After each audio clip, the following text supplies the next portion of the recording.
Hi, welcome to Sounds, where we explore compelling stories in film, music, and culture. I'm your host, Tom Needham. Today we have a very special guest, Deirdre Fishel, an accomplished documentary filmmaker and a professor at City College of New York. Deirdre has built a career shining a light on stories that are often overlooked, from the struggles of female police officers to challenges of aging. Her latest film is called Facing the Wind, and it takes on one of the most under discussed but devastating illnesses, Lewy Body Dementia. Affecting over 1.4 million Americans, LBD impacts cognition, movement, and behavior, yet remains largely misunderstood. Through an intimate lens, Deidre follows the lives of three couples as they navigate the heartbreaking and complex journey of this disease, particularly focusing on the resilience of caregivers, spouses who fight to hold on to love and dignity in the face of an overwhelming reality. The film is a featured selection at the Port Jefferson Documentary Film Series. Deidre, thank you so much for joining us today on the Thank program. you. Wow, this is Happy. a very powerful film. What initially led to your decision to make a film about Lewy body dementia?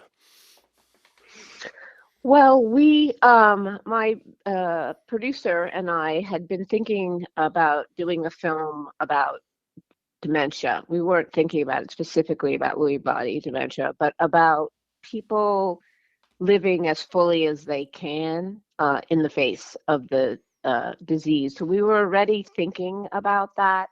And then we heard about this group.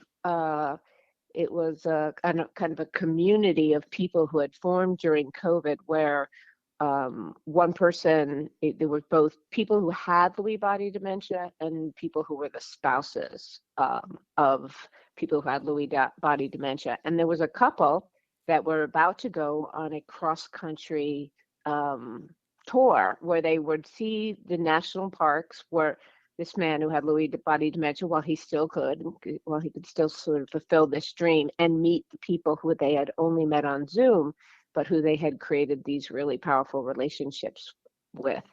And so, we're always looking for a story. And it seemed like, oh my God, this was going to be a story. They were setting out on this adventure. And so, pretty quickly, we decided that this story was unfolding and that we should be following it. Yeah, it's great when you get a story because that's not always the case with a documentary. Sometimes you have to search for it. So as soon as you realize that you were off and running and following these select people, um, I was wondering, there's quite a few well-known people who worked on this film, either as producers or doing music, yourself. Um, Do the people that work, or did the people that worked on this film have any kind of personal connections in their lives to the story of dementia? I mean, I think we all did. My brilliant aunt, who was one of the first people to go to NYU Law School in the 40s, had Alzheimer's. So that was, very much something that my family had gone through, as well as my producer actually had been involved. His sister's husband had Lewy body dementia. But then, one of the executive producers, a woman named Mary Lou Falcone, her husband had died of it. And many of the people, Renee Fleming and James Taylor, were friends of them. So they had watched up close Mm. their dear, dear friend, Nikki Zan, who got Lewy body dementia, and his wife, who was really, just bowled over because she had never even heard of Lewy body dementia before her husband was diagnosed with it, which is actually quite common. It's a very underreported. It's a little bit more now. You'll see it a little bit more now, but it's still, considering so many people have it, it's shockingly unknown. If you think about a disease, for example, like Lou Gehrig's disease, Mm. or muscular dystrophy, or some of these other diseases that are quite well known. I mean, the general public knows about them. Their percentage numbers are tiny in comparison to the 1.4 million people who have Lewy body. Um, So I think that those people, the people who became executive producers and the major funders, were all impacted. They knew someone who had been through this experience, and that made them really want to support a film that would help bring awareness. For people that don't know about it, can you tell us a little bit about LBD and how it's different than Y- dementia? Yeah, I mean, it's like Alzheimer's in the one sense, in that it is a terminal form of dementia, and so it has its course. It's they say 5 to 7 years. Some people live longer, but the symptoms are quite different. And for one thing that's really different about Lewy body dementia and Alzheimer's or other kinds of dementias is that, like I said, for Alzheimer's, people tend to go in a steady progression where they'll be, they hit one mark and then they progress and then they progress. But with Lewy body dementia, there's this thing where people will bounce back. So they could be, barely know who you are in the morning, but somehow by the afternoon, let's say they're at a doctor's appointment and they feel a certain kind of pressure to perform, they could actually appear totally normal, which makes it very often people don't see it for that reason, that they're not always talking to the caregiver enough about what's really going down. The other thing is that Lewy body dementia is often has sleep disorders. People have night terrors. People have hallucinations, sometimes very, very vivid and terrifying hallucinations. So people get diagnosed a lot with everything from alcoholism, anger management issues Hmm. to, someone will say, oh, you might be 65, but suddenly you have bipolar. So it is hard to diagnose, but I think unfortunately there's not enough widespread awareness so that people can kind of start to check off some of those symptoms and think, okay, maybe this could be Lewy body dementia. I am always amazed when I speak with documentary filmmakers how they get people to trust them to come into their lives. But this film in particular, it's a very personal story for all the participants, and you're right by their side. And they must have really had a sense that you were trying to do the right thing because I don't know, it's very personal and it's tough at times. People are struggling. Tell me a little bit about how you earn people's trust and what it was like to get to know people when you were making this film. Yeah, I mean, I think for me, that's always the most important thing, is to gain people's trust so that when the film is done, that they feel good about it. I think for me, one of the ways that in my career that I've done this is I tend to work with people who have their own agenda around wanting the film to be made. So, for instance, when I was making a film about these women police officers in the Minneapolis Police Department, they really wanted their story told. They really understood what impact that they have and how little and how hard it was and how little their particular strengths were ever kind of highlighted and honored. And in this case, it was very much so because the one of the women in the film, Linda Zapula, whose husband Jim and her, they're the ones that go on the cross country trip. She wanted to raise awareness from the beginning, and Mm, she was the person that reached out to somebody who was talking about it on Facebook, Curry Weisenhunt. She was the one who suggested that they start a podcast to mm, bring awareness, and she was the one who helped when people realized once they started the podcast how many people felt so isolated, and that led to this kind of national network of support groups. So, I mean, and then as we moved into the film a little bit, we met the other kind of major protagonist, which is Carla Prayer. Um, and, she had spent years trying to get her husband diagnosed, years and years. And the thing about Lewy body is it can be treated, it's not a cure, but it can be treated with certain kinds of medications that can make the symptoms a lot better. And she had sort of missed that window because she couldn't get her husband diagnosed. Mm. Um, the other thing is that for Carla, all the support groups she was going to were white people. And there's not to create any generalizations, but in general, there's a little bit of a, let's take care of our own in the Black community. And there's less of a feeling like I should go out and get support. Mm.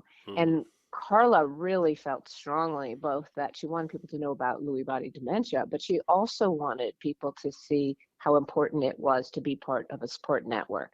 So these two women who are the people who I think um, you get to see in the most vulnerable ways, and their spouses, they had such their own agenda for getting a film like this out into the world. And so I don't think they ever felt like, oh, you're coming in to take this story from us. They felt that they were part of the team that wanted to make this story.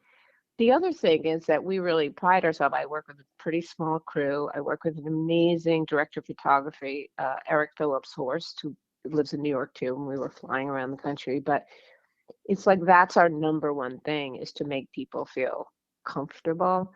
Um, and so, for instance, one thing that Carla says that made her feel like, okay, I can really trust these people is that at one point, I think, her husband there was some kind of a mess that was made, and she went to kind of take care of him in the kitchen, and we cleaned it up. Mm.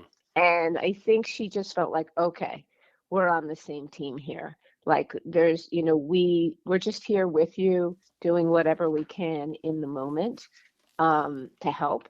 And we're trying to tell the same story. So, yeah, I mean, even sometimes people watch the film now and they say, "Were you really there?" And I'm like, "Yeah, no, we were really there." And it's an honor actually to bear witness to the struggles and the resilience of all the people in the film. So, I always, as a filmmaker, I try to step out. It's not a story about me, it's a story about other people and to honor them and lift up their stories. You mentioned the podcast. This we're doing a podcast right now, and we're talking about your documentary, which follows them doing a podcast.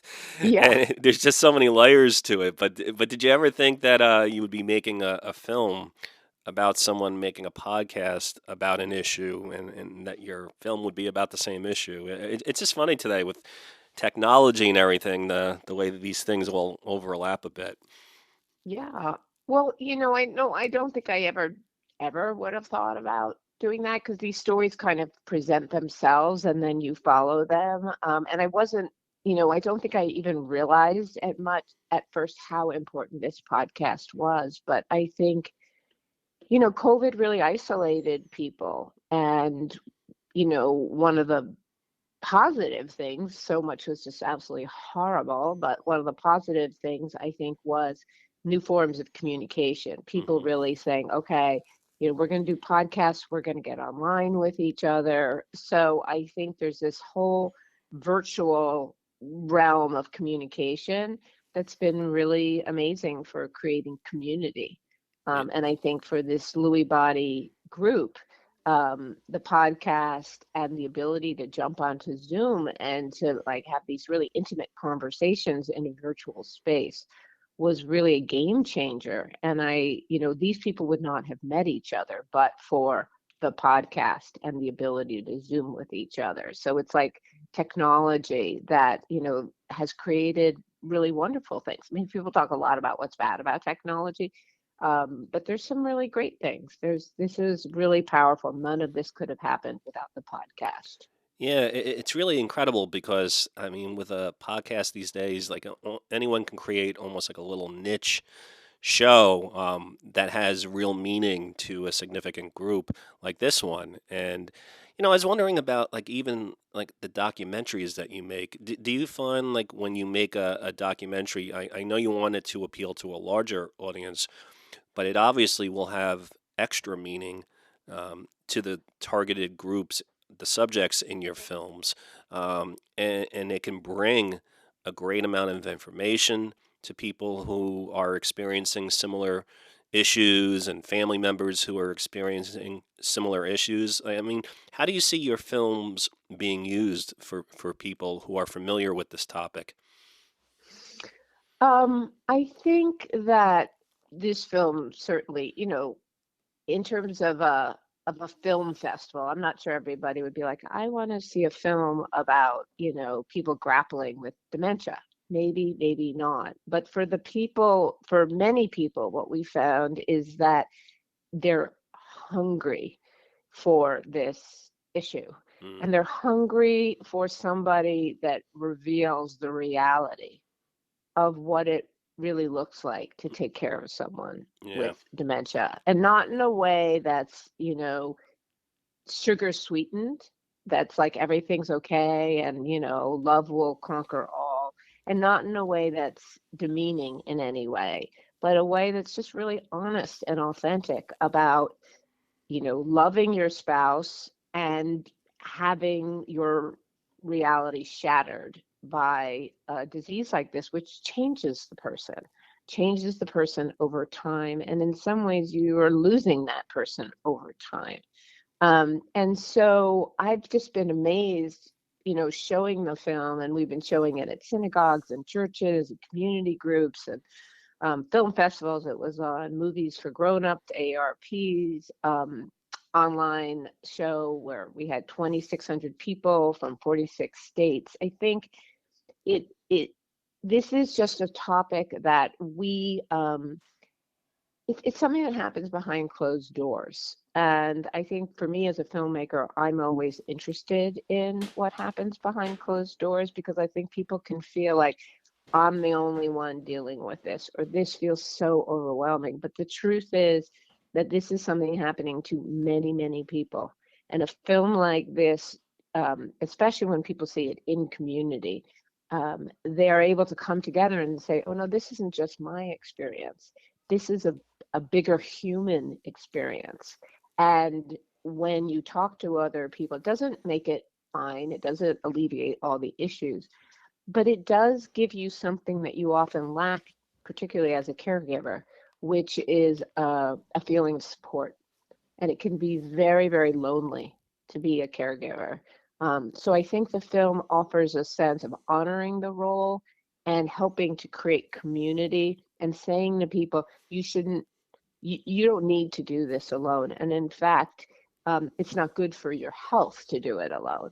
So caregivers need a lot of support. And then sometimes we'll have like someone will be like, well, my father, needed, my mom was a big caregiver for my father growing up. I never saw anybody really show. I saw how much my mother did. But Mm, it's like her story was never elevated, or my grandmother, or my grandfather. So even if it's not your spouse or you're the child or the grandchild, it's like a whole experience that people are having in their families that the film raises up and says, wow, this is an amazing thing to be a caregiver.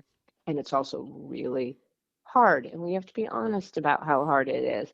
And if we want family caregivers who do the bulk of caregiving, unpaid labor, to do this, we need to support them through support groups, through government services, through friendship, through, we hope that people will see the film and then when their friend's husband, is diagnosed with some form of dementia, that they'll say, what can I do? Do you ever want me to like go shopping for you? I think some people don't know what to do. And I hope the film really inspires people to just reach out and say, I'm here. Do you ever need to run out to the store for an hour? Could I come by? These little things of community that I think are so important to helping people through these really difficult times. yeah, I'm so glad you just said the whole thing you just said because although the film focuses on LBD. The real heart of the film are the caregivers, as you said. And even if someone doesn't have someone suffering from that particular disease in their family, as you said, caregivers in general, people have, family members suffering from all kinds of things. And I think this is the best movie I've ever seen on the topic.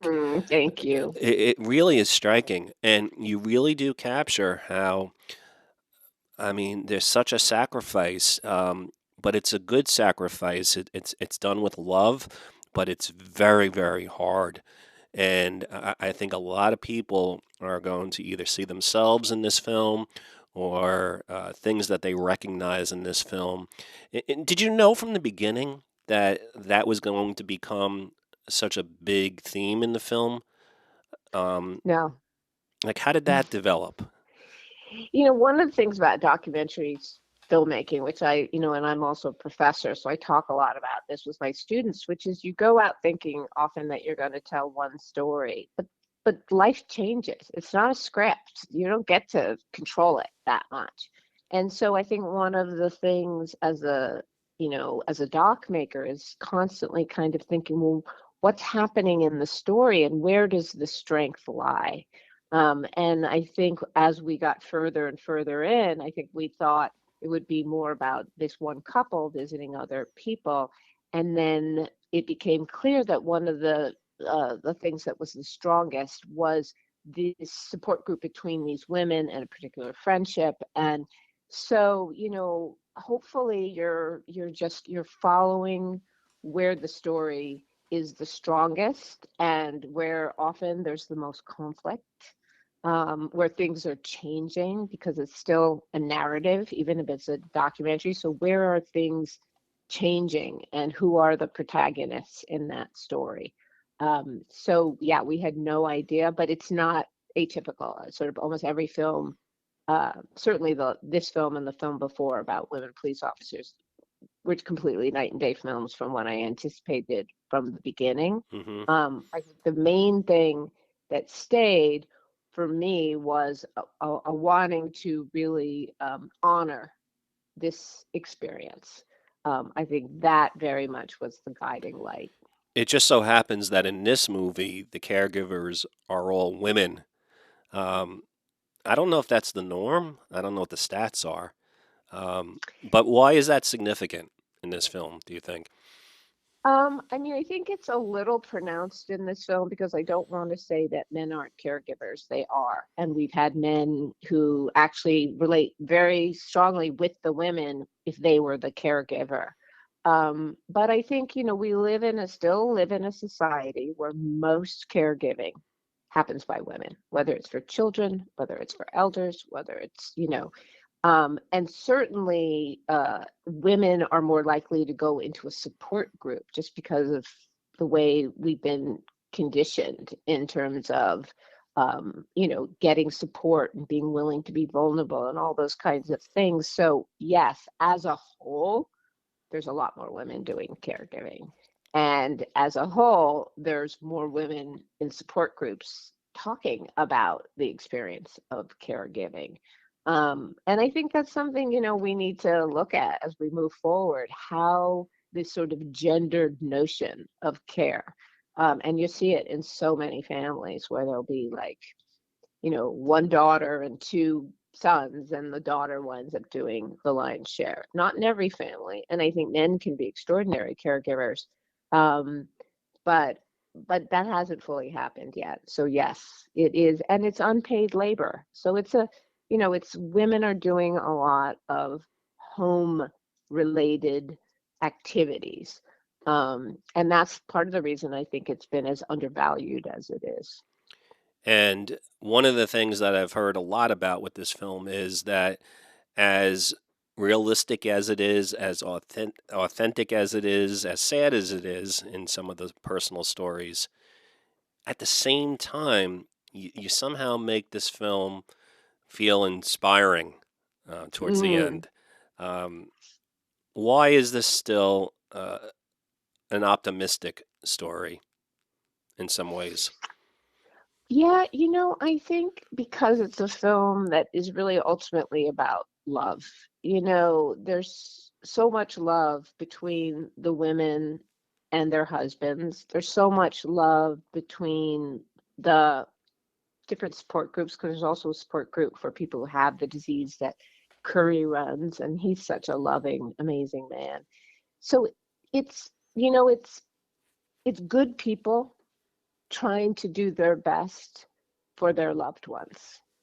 And I think to see their resilience and how much they do and how much they're trying to step up to do the right thing for people they love, even as it's so difficult. I think it's, for me, that's what makes it uplifting. It's not, um, people are doing the right thing. They're doing the right thing and they're trying to be there in really extraordinary ways. And they have a lot of resilience and tenacity. In that way, it's a good story. It's a story about love. It's a story about families. It's a story about community. You got a good bunch. I mean, I could see a different film if you had focused on a dysfunctional family where the relationships weren't quite as good. It would be really just something else. But this one is encouraging because of the love, as you said. This is a really great film, and it's going to be Aw, thank you. playing at the Port Jefferson documentary film series. And Deidre, can you tell people, like, do you have a website or any place on social media that people can go to learn about you, your other films, and even stuff about this movie? Sure. Well, my company is called Mind's Eye Productions, but my website is Mind's Eye Prods. So it's MindEyesProds, mindseyeprods.com. And so there's stuff about all my films on there and about me. And this film, Facing the Wind, has its own website called facingthewindfilm.com. And people can see about, the Port Jefferson screening. All of our screenings are listed there. All of our future screenings will be listed there, and stuff about information and also resources uh, about Lewy body dementia.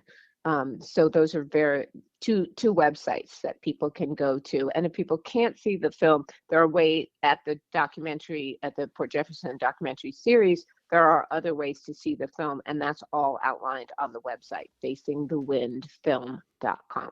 Well, I strongly recommend that everybody go out and try and see this movie one way or another. Deidre, I want to thank you so much for joining us today. Thank you so much. It was a great conversation.